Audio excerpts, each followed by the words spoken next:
मोहित, अंजलि, सचिन और राधा अपने नाना नानी से मिलने उनके गांव जाते हैं। वे हर साल अपने विद्यालय की छुट्टियों में गांव अपने नाना नानी से मिलने आ जाते थे। इस बार भी विद्यालय के ग्रीष्म अवकाश में वे चारों अपने नाना नानी से मिलने गांव आते हैं। चारों जब भी गांव आते, सारा दिन गांव भर में उद्यम मचाते फिरते।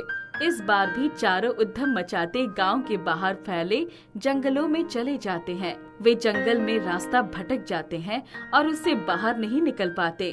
मुझे बहुत डर लग रहा है, हम रास्ता भटक गए हैं। अब कहाँ जाए कुछ समझ में नहीं आ रहा है। हाँ, डर तो मुझे भी लग रहा है। नानी ने कहा था कि ज्यादा दूर मत जाना, लेकिन हम लोग मस्ती करते करते ज्यादा ही दूर निकल आए। अब क्या करेंगे? कैसे इस जंगल से बाहर निकलेंगे? तुम लोग चिंता मत करो, हम कुछ न कुछ तो सोच ही लेंगे। सब बच्चे डर गए थे। केवल राधा ही थी जो उन लोगों को हिम्मत दे रही थी, क्योंकि वो उन सब में सबसे बड़ी थी। वे लोग जंगल से बाहर निकलने का रास्ता ढूंढ ही रहे थे कि उन्हें कुछ आवाज आती है, जैसे कोई मंत्र जाप कर रहा हो। ये कैसी आवाज है? मुझे बहुत डर लग रहा है राधा दीदी। तू डर मत, जरूर आसपास में किसी का घर होगा। चलो उस आवाज की दिशा में चलते हैं। बच्चे आवाज की दिशा में आगे बढ़ते हैं। उन्हें जंगल के बीच एक झोपड़ी नजर आती है। जरूर यहाँ कोई रहता होगा। चलो वहाँ चल के जंगल से बाहर जाने का रास्ता पूछते हैं। राधा दीदी, अगर वहाँ कोई भूत या चुड़ैल हुई तो? चल बुद्धू, भूत चुड़ैल कुछ नहीं होते। बच्चे दूर से एक पेड़ की ओट से देखते हैं। झोपड़ी के पास एक बड़े से पेड़ के नीचे एक सन्यासी ध्यान मुद्रा में बैठे कुछ मंत्र जाप कर रहे थे। हमें यहाँ से चलना चाहिए, कहीं ये कोई तांत्रिक ना हो जो बच्चों को चूहा, बिल्ली और न जाने क्या क्या बना देते हैं। कहीं हमें भी वो कोई जानवर ना बना दे। तभी एक आवाज आती है, इधर आओ, वहाँ क्या कर रहे हो? बच्चे बहुत डर जाते हैं और आवाज की दिशा में सन्यासी के नजदीक चले जाते हैं। कौन हो तुम लोग? यहाँ क्या कर रहे हो? वो हम रास्ता भटक गए थे और बहुत देर से जंगल में यहाँ से वहाँ भटकते हुए यहाँ पहुँचे। लेकिन तुम आए कहाँ से हो? गुरुजी, हम पास ही देवगौड़ा गांव से आए हैं। हम लोग अपने नाना नानी से मिलने गांव आए थे। जंगल में घूमते घूमते बहुत आगे निकल आए और अब वापस जाने का रास्ता भी नहीं मिल रहा है। मुझे तो भूख भी बहुत लगी है। और मुझे प्यास। बच्चों की नादानी भरी बातें सुनकर सन्यासी हंसने लगते हैं। आओ, मैं तुम लोगों को भोजन कराता हूँ। सन्यासी बच्चों को भोजन परोसते हैं और साथ में पानी भी देते हैं। बच्चे खाना पीना खाकर घर की ओर रवाना होने लगते हैं। ये लो बच्चों, ये वड़ा पाव खा लो। यदि भूख लगे तो खा लेना, और ये तुम्हें इस जंगल से बाहर निकलने में भी मदद करेगा। ये वड़ा पाव है? ये इस जंगल से बाहर निकलने में हमारी क्या मदद करेगा? तुम सब समझ जाओगे। अभी जल्दी जाओ, रात होने वाली है। बच्चे वहाँ से निकलते हैं। मोहित के हाथ में वो वड़ा पाव था जो सन्यासी ने दिया था। दिखने में बहुत लजीज लग रहा है, रुका नहीं जा रहा है। चुपचाप खा लेता हूँ, बिना किसी को बताए।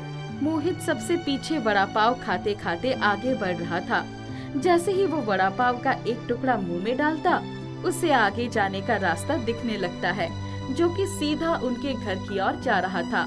मोहित बड़ा हैरान होता है। वो फिर एक अन्य टुकड़ा मुंह में डालता है तो उसे दिखाई देता है कि सचिन का पैर नीचे गिरे गीले पत्तों पर फिसल गया और वो गिर गया। मोहित को कुछ समझ नहीं आ रहा था कि ये सब क्या हो रहा है। अभी वे लोग कुछ ही कदम आगे बढ़े हैं कि सच में सचिन गीले पत्तों पर फिसलकर गिर जाता है। मोहित बहुत ही आश्चर्यचकित रह जाता है। वो आगे बढ़कर सचिन का हाथ पकड़कर उसे उठाता है। तुम लोगों को पता है, गुरुजी ने जो वड़ा पाव दिया है वो कोई मामूली वड़ा पाव नहीं है, वो एक जादुई वड़ा पाव है। फिर मोहित सबको वड़ा पाव खाने के बाद होने वाले अनुभव बताता है। क्या तुमने हमारे हिस्से का भी वड़ा पाव खा लिया? अरे नहीं, मैंने तो केवल 2 टुकड़े ही लिए। ये लो, बाकी का वड़ा पाव तुम्हारे लिए।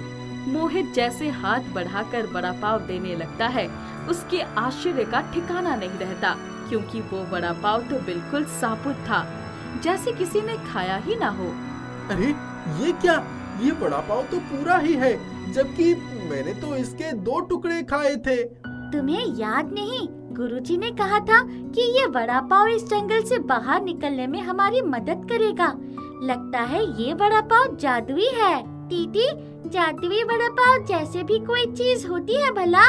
राधा एक टुकड़ा वड़ा पाव का खाती है और उसे दिखाई देता है कि इस रास्ते पर आगे एक बकरी है जो झाड़ियों के बीच फंस गई है।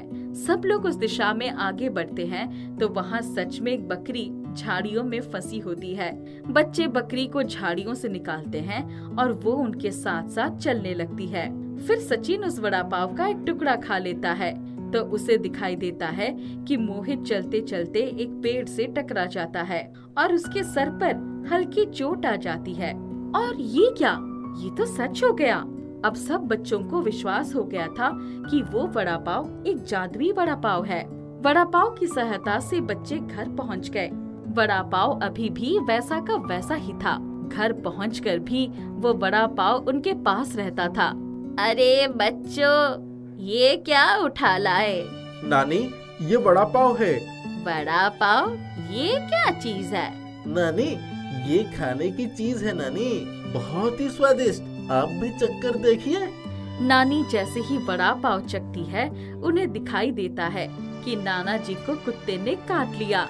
अरे ये क्या चीज है? इसे खाते ही पता नहीं क्या दिखाई दे रहा है। ना ना, मुझे नहीं खाना।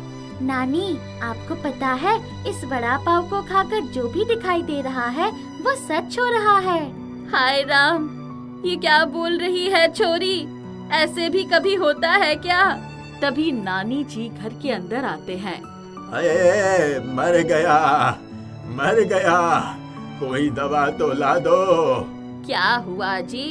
अरे भाग्यवान, क्या बताऊं, घर आ रहा था कि अचानक एक पागल कुत्ता ना जाने कहां से आ गया और उसने मेरी टांग पर काट लिया। हाय राम, ये आप क्या कह रहे हैं? तो जो मैंने देखा वो सच था। नानी नाना जी को वड़ा पाव वाली सारी बात बताती है। इतने में बच्चे भी वहाँ आ जाते हैं और नाना जी को अपने जंगल जाने और सन्यासी से मिलने और वड़ा पाव वाली सारी बात कह देते हैं, जिससे सुनकर नानी नाना जी आश्चर्यचकित रह जाते हैं। कुछ दिन तक वो वड़ा पाव उनके पास ही रहता है। वे उसे जितनी बार भी खाते वो वापस पूरा हो जाता। एक दिन वो सन्यासी उनके घर आते हैं। बच्चे सन्यासी को पहचान लेते हैं। गुरुजी, आप यहाँ? हाँ बेटा, मुझे वो वड़ा पाव वापस चाहिए। लेकिन क्यों गुरुजी? बेटा, वो वड़ा पाव एक जादुई वड़ा पाव है जो मेरे गुरु ने मुझे लोगों की मदद करने के लिए दिया था। उस दिन तुम लोग जंगल में भटक गए थे तो तुम बच्चों की सहायता करने के लिए मैंने वो तुम्हें दे दिया था, लेकिन वो ज्यादा दिन किसी के पास नहीं रह सकता। यदि ऐसा हुआ तो उसका उल्टा असर होना शुरू हो जाएगा। अतः मुझे वो वापस लेके जाना है, कृपया वो मुझे वापस दे दो। बच्चे सन्यासी को उनकी मदद करने के लिए शुक्रिया करते हैं और वो वड़ा पाव उन्हें वापस कर देते हैं। एक शंकर नगर नाम का गांव था। उस गांव में भगवान शंकर का एक बहुत ही बड़ा और प्रसिद्ध मंदिर था।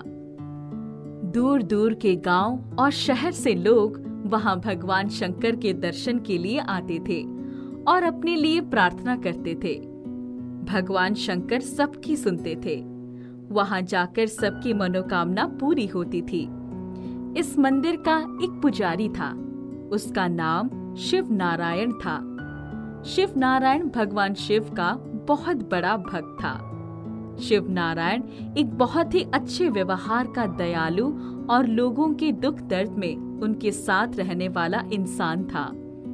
शिव नारायण के इन्हीं गुण की वजह से गांव में सब उसका बहुत आदर करते थे। मंदिर की देखरेख करने के लिए शिव नारायण एक पैसा भी नहीं लेता था। एक दिन गांव का एक आदमी शिव नारायण से कहता है, शिव नारायण, तुम इस मंदिर के पुजारी हो, तुम्हें कुछ पैसे तो लेने ही चाहिए इस पवित्र काम के लिए। नहीं नहीं, मैं मेरे भगवान शिव की सेवा पैसे के लिए नहीं करता, मुझे कुछ नहीं चाहिए। गांव के सरपंच एक दिन शिव नारायण को बुलाकर कहते हैं, शिव नारायण, तुम पैसे लेने से मना करते हो। पैसे नहीं लोगे तो अपना घर कैसे चलाओगे? मेरे भगवान शिव है ना, वो सब देख लेंगे।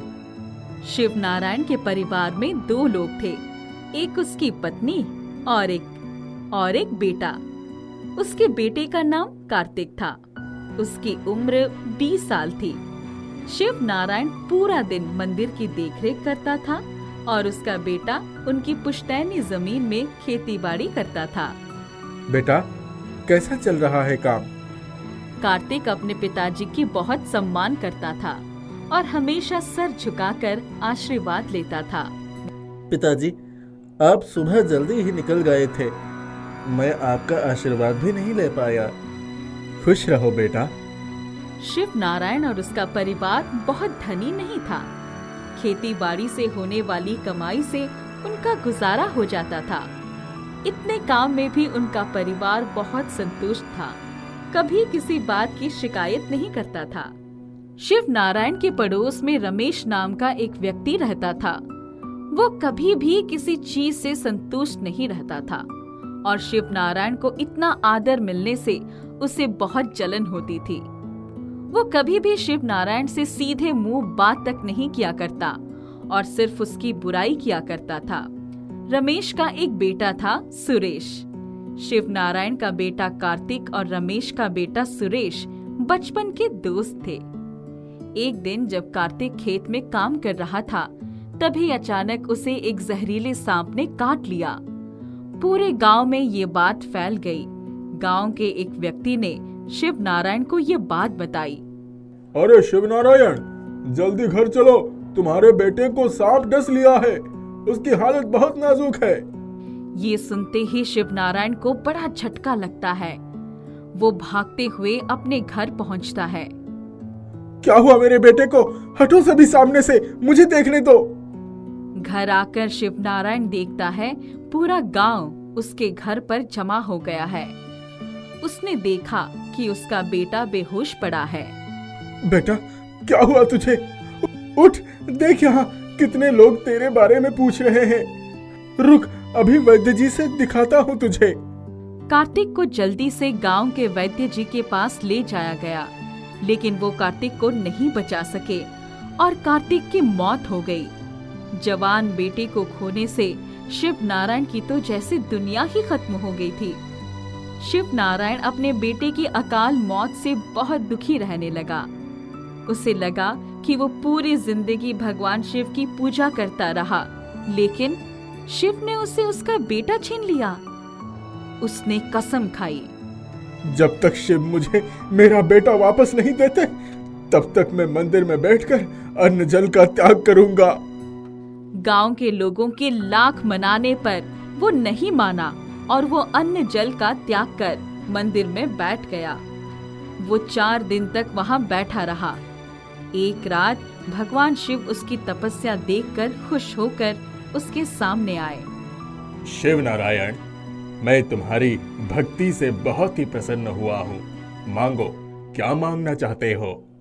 हे प्रभु, मुझे मेरा बेटा वापस दे दीजिए, उसके अलावा मुझे कुछ नहीं चाहिए।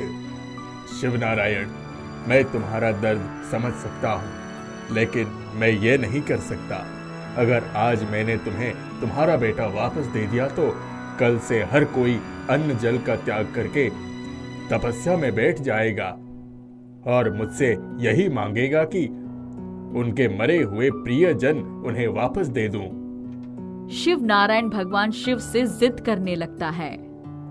देखो शिव नारायण, मैं तुम्हें तुम्हारा बेटा तो वापस नहीं दे सकता, लेकिन हाँ, मैं तुम्हें एक जादुई अंगूर देता हूँ। इस जादुई अंगूर को तुम अपने आंगन में बो देना। इससे एक पेड़ तैयार होगा और आगे से जब भी किसी को सांप डस ले, उसे उन जादुई अंगूर का रस पिला देना। सारा जहर उतर जाएगा।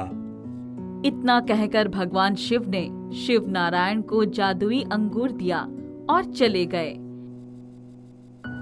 शिव नारायण ने उस अंगूर को अपने आंगन में बो दिया और कुछ दिनों में एक बड़ा सा पेड़ तैयार हो गया। उसके बाद जब भी किसी को सांप डसता, उसे उस जादुई अंगूर का रस पिलाया जाता। इससे सारा जहर उतर जाता और वो इंसान ठीक हो जाता। धीरे धीरे जादुई अंगूर की बात आसपास के गांव में भी फैल गई और दूर दूर से लोग शिव नारायण के घर आने लगे और ठीक हो जाने पर उसे दुआ देने लगे। इस तरह शिव नारायण का नाम सभी जगह बहुत प्रचलित हो गया।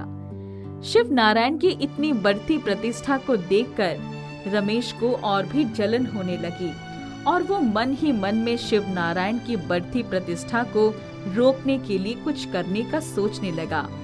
इस शिव नारायण का कुछ करना पड़ेगा। इसे लोग कितना सम्मान देते हैं और मुझसे कोई ठीक से बात भी नहीं करता।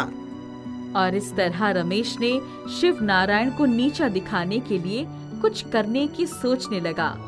फिर उसने सोचा कि सबसे बड़ी वजह तो ये जादुई अंगूर का पेड़ ही है। मैं इसे ही काट देता हूँ, ना रहेगा बांस और ना बजेगी बांसुरी। यही सोचकर रमेश एक रात उस पेड़ को काट दिया। सुबह शिव नारायण देखा कि पेड़ किसी ने काट दिया है, तो उसने सरपंच को जाकर बात बताई। बहुत पता करने पर भी ये पता नहीं चला कि पेड़ किसने काट दिया। पूरा गांव बहुत ही निराश हुआ, लेकिन अब कोई कुछ भी नहीं कर सकता था। चलो ठीक है, जैसी शिव की मर्जी। उन्होंने दिया था, उन्होंने ले लिया। सब अपने अपने घर चले गए। उधर रमेश शिव नारायण के निराश और उदास चेहरे को देखकर बहुत ही खुश हुआ और वो भी अपने घर जाकर सो गया। धीरे धीरे सब इस बात को भूल गए। एक दिन एक और अनहोनी हुई। ऐसे ही एक दिन रमेश और सुरेश अपने खेत में काम कर रहे थे। तब रमेश के बेटे सुरेश को भी एक सांप ने डस लिया। रमेश ये देखकर बहुत डर गया। धीरे धीरे पूरे गांव में ये बात फैल गई। सुरेश को वैद्य के पास ले जाया गया, लेकिन सांप बहुत जहरीला था और वैद्य सुरेश को नहीं बचा सके। सुरेश की मौत हो गई। पूरे गांव में यही बात होने लगी कि अगर आज वो जादुई अंगूर का पेड़ होता तो सुरेश की जान बच जाती। रमेश भी मन ही मन में अपने आप को कोसने लगा। हे भगवान, मेरी ईर्ष्या की वजह से आज मैंने अपना बेटा खो दिया। मैं कभी खुद को माफ नहीं कर पाऊंगा, कभी नहीं। रमेश सर पर हाथ रखकर बैठ जाता है।